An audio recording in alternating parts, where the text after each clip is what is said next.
Hello, everybody, and welcome to episode number 3 of the Single Seater Space podcast. I'm here with Taran this week because Dylan is away, our resident Formula E expert here in the Single Seater Space team, and we've got plenty to talk about this week. So we'll dive right in with some news that we heard yesterday from IndyCar, that they're going to be launching their own behind-the-scenes fly-on-the-wall documentary. We've seen the success that Drive to Survive has had upon getting new fans into Formula One. And whilst IndyCar's marketing has been questionable of late, they are definitely starting to put themselves out there into the world now. So, Taran, what did you think of the announcement, and what do you think is going to come from this?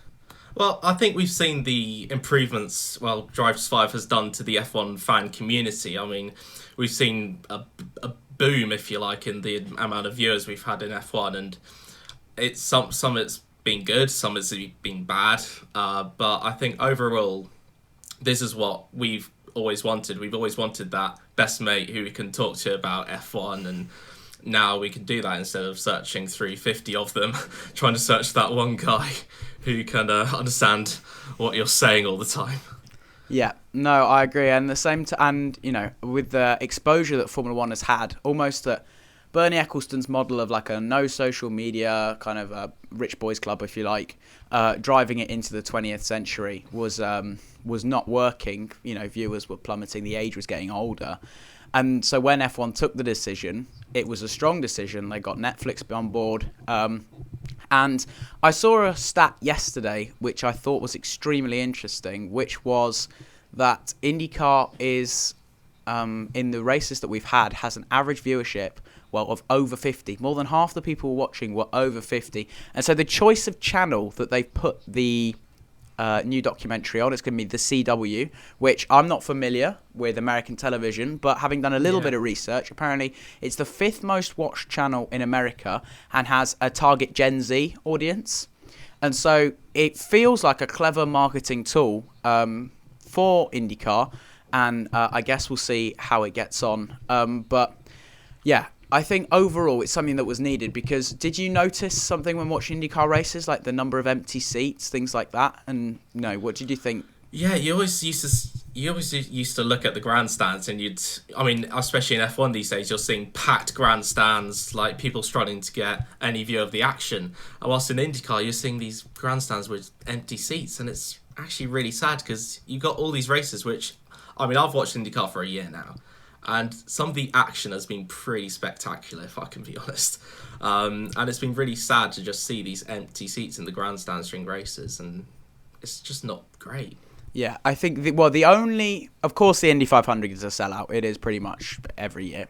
It wasn't quite fully sold out. You could still get tickets, but it's still the largest single sporting event in a day, with more than 350,000 people cramming into the speedway.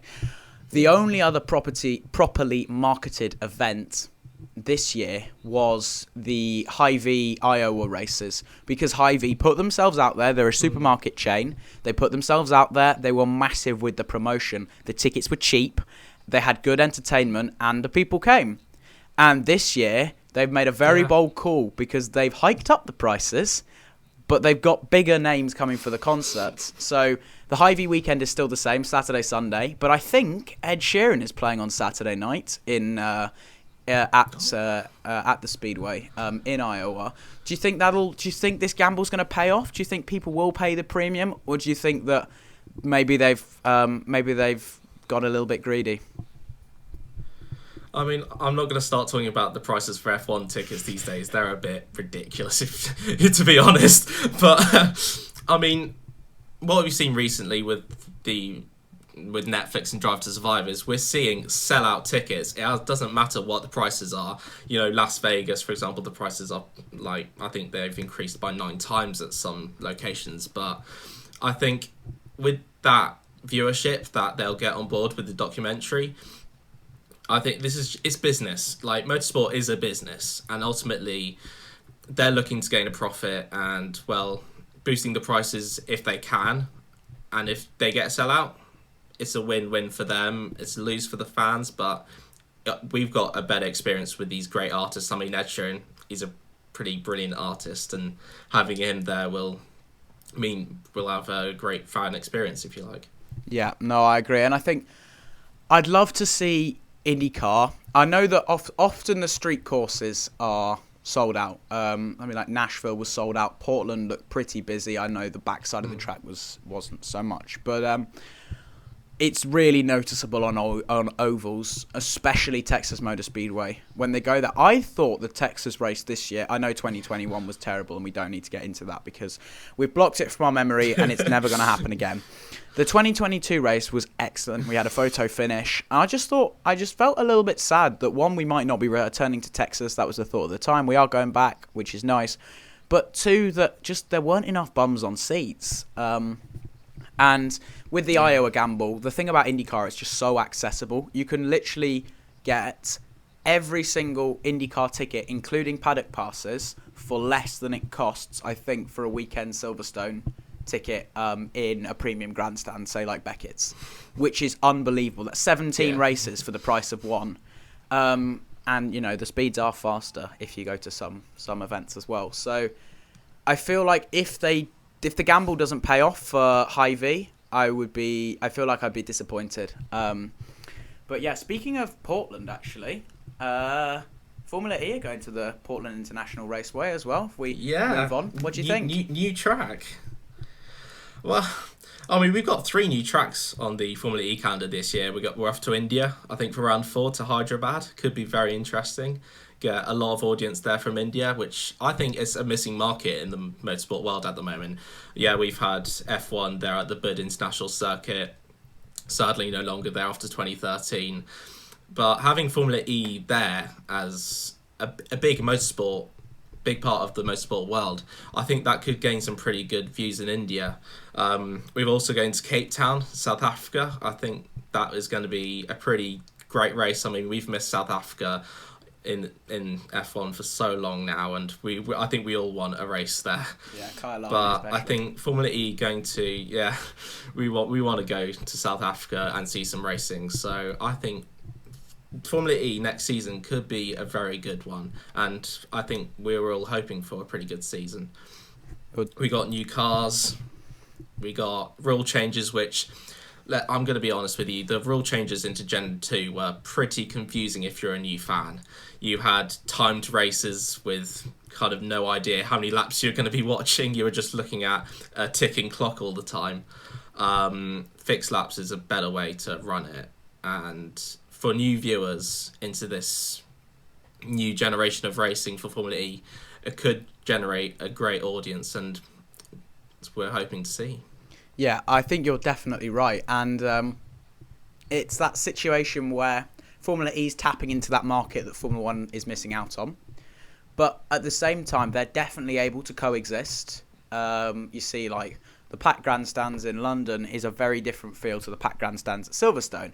Not only because it was so windy in London, I've heard, but not only that, but also that it's a completely different vibe. And it's not that the two are kind of counter against each other. They're both obviously FI homogenolated series.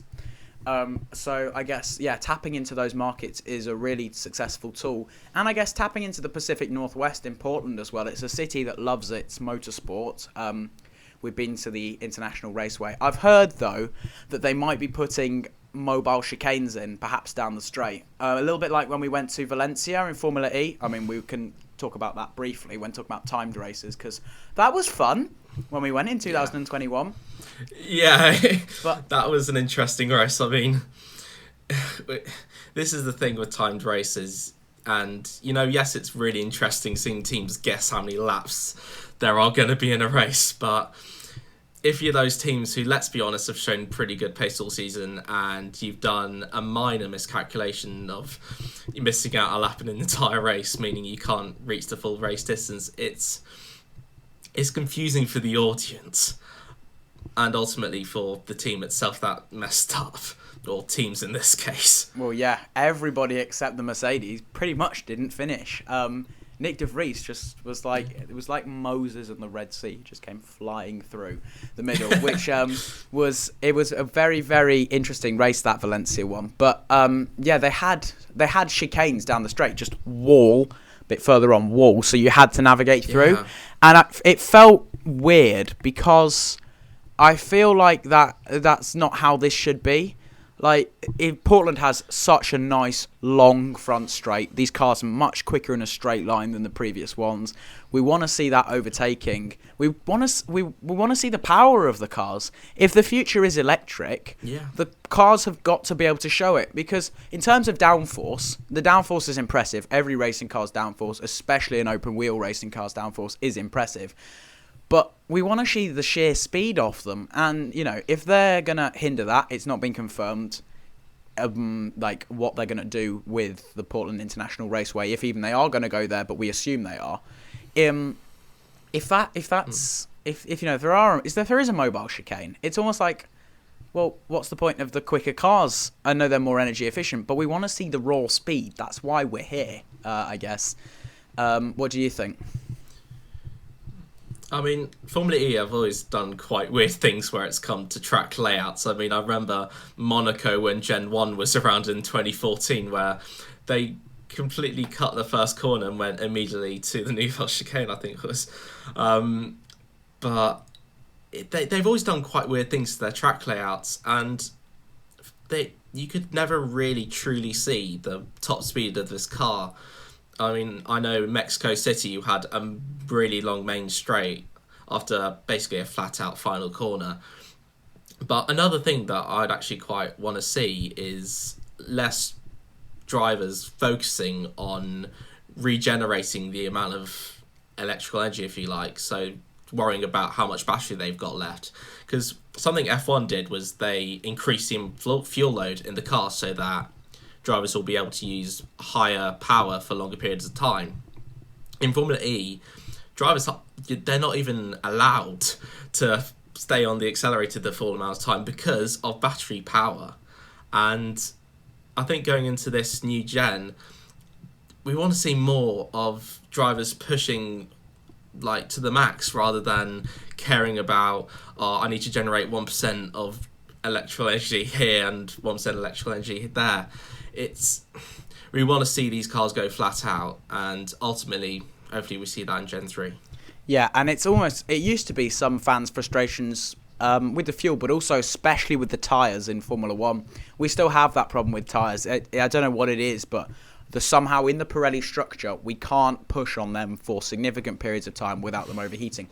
But obviously, if we see the F1 cars under fuel now, anticipating safety cars, stuff like that, so we don't get a situation where in 2015 Fernando Alonso's engineers say we must save fuel, we must target zero, and he's like, I don't want to. So I feel like Formula 1 has managed to rectify that issue. The new battery, they've had to delay the charge pit stops. Maybe the technology doesn't quite provide for it just quite yet, but we're getting there, which is going to be very exciting. And you were talking about pushing flat out to the max, which actually leads us very nicely onto our next point, because that's what Stefano Domenicali talked about for sprint races. So we did have the sprint calendar revealed, which 6 tracks are going to be taking on the sprints. Some interesting picks in there. Baku was an eye-opener. So was Spa. We're going to have about a 3-lap race around Spa like it's an F1 2022 open lobby. But obviously Brazil stays because it's a staple of providing world-class sprint races. Yeah, Brazil's always created good racing. The one this year, me and Dylan have spoken about this twice now. It was almost a different sport watching Brazil to Abu Dhabi. It was unbelievably different. So the sprint calendar was revealed. Any ones we want to really delve into? What do we think about 6 sprints as well? In terms of more generally, what place does a sprint race have? I mean, for the last year or two, we've heard, we want to change the F1 weekend schedule, if you like, and we want to see more wheel-to-wheel racing. But sprint races have always had that feeling of drivers trying to preserve their race position, their starting position in the main race, where ultimately you're going to get the main points. I mean, yes, they increased the point system to go down to 8, but ultimately the amount of points in a sprint race are nowhere near that in a real F1 race. But I think key thing, just looking at the calendar, is Baku. That definitely opened all of our eyes just looking at that, because we know how F2 sprint races have gone on there. But there's a different feel I don't know what it's. There's a different feel about F1 sprint races to F2 sprint races because of the fact that that's basically qualifying. I don't know what you think about it, James. Well, I think I get why they do sprint races, all right?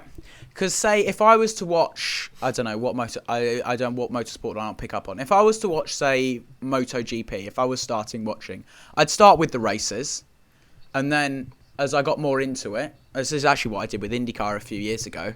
I'd start with the races, and then I'd get into IndyCar qualifying, and then I'd get into the practice sessions, so I could learn, and just because I like seeing cars go round in circles. But then, if I'm a casual viewer, I'm able to do that. And F1 wants more people to tap in. So someone who maybe wanted to watch Saturday and Sunday is now going to watch Friday, Saturday, Sunday. And someone who was just going to watch Sunday is now going to watch Saturday and Sunday. So it's interesting. Maybe sprint races are a separate championship, or maybe the qualifying session on a Friday is for the sprint, and we have a qualifying on Saturday morning for the main race, because let's face it, does anybody do anything in FP2? The cars are locked in for Parc Fermé.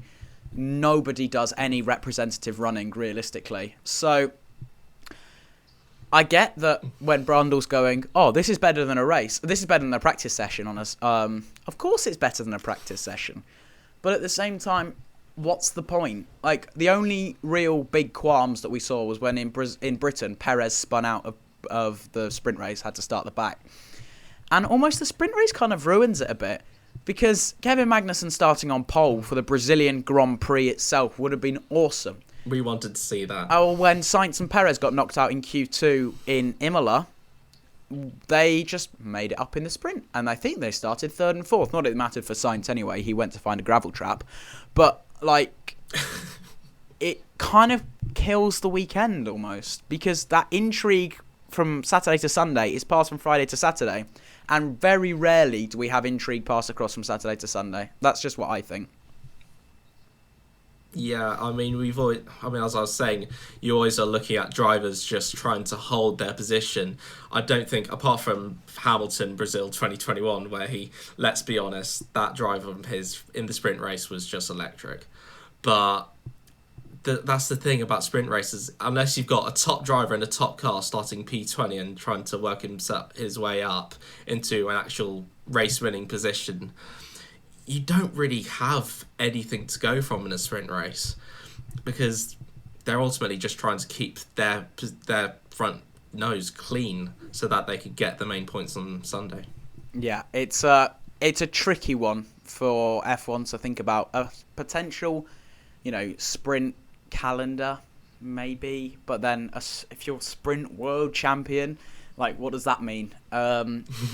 Or if they do count, but we go Friday to Saturday to Sunday, then we're just having two races, like a double header weekend, and it's what's the point? So I understand what they're doing. A viewership in Austria was up 37% for Saturday, but of course it would be. It's cars racing each other, so they've got to pick the tracks carefully, and they've got to be good. But I don't know, it bugs me a little bit. That's what I'm gonna say. Yeah, I'm looking at Qatar, and I mean, apart from that long main straight where we just saw DRS pass after DRS pass, ultimately, are we gonna see much wheel-to-wheel racing? I mean, yes, we haven't raced there in this new 2022 regulation car, if you like, but I remember the race in 2021, and apart from the tyre farce at the end, where we saw drivers getting punctures left, right and centre, we didn't really see wheel-to-wheel racing that makes sprint races exciting. I mean, we saw at Austria, we saw Hamilton and Mick Schumacher putting up a huge battle, fighting over, I think it was 7th place or something. Yeah, it was. And I'm looking at Qatar, and I don't think that's going to happen. Yeah. I mean, I hope not, but it's a tricky choice. Maybe with the new cars, the cars are not quite as fast through the corners, and maybe there's more scope for some action. But I agree. I think it's a tricky way to a tricky one to justify. Same with Belgium, really, having so few laps, and Baku as well. again, so few laps. I guess for Baku, there's much more scope for things to go wrong. But then again, people are just going to keep their nose clean. It's going to be like 2016 Baku, where everyone was so scared of things going wrong, but it was one of the worst races of the hybrid era. So, can you remember a single thing that happened in that race? Not really. I mean, I just think that if the sprint race at Baku is bonkers, then we will be in for a bonkers main race.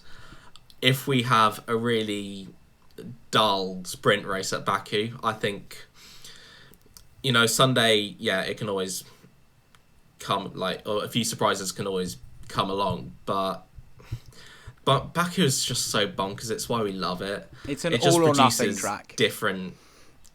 Yeah, it's very much an all or nothing track. And let's say in a sprint race, I think if we have a top driver in a top car starting P20 because they crashed into the castle section, I think that could produce a very interesting sprint race. But otherwise, I think we might be in for a bit of a dull one. Yeah, no, I agree. It's definitely something to think about, and if it works brilliantly, we'll be looking very red-faced come June. But I think that's everything to wrap up this week's talk. Sorry it's a little bit late. We've had not only some technical problems, if you've seen on Apple Podcasts, so we were trying to get that fixed, which is why this was not out on Tuesday. And then as well, Taran's joining me instead of Dylan this week, which is great to have him on. We might rotate some of the different members of the single-seater space team. But it's been a really nice chat for Single Seater Space podcast this week. So we will see you next week. Bye, everyone.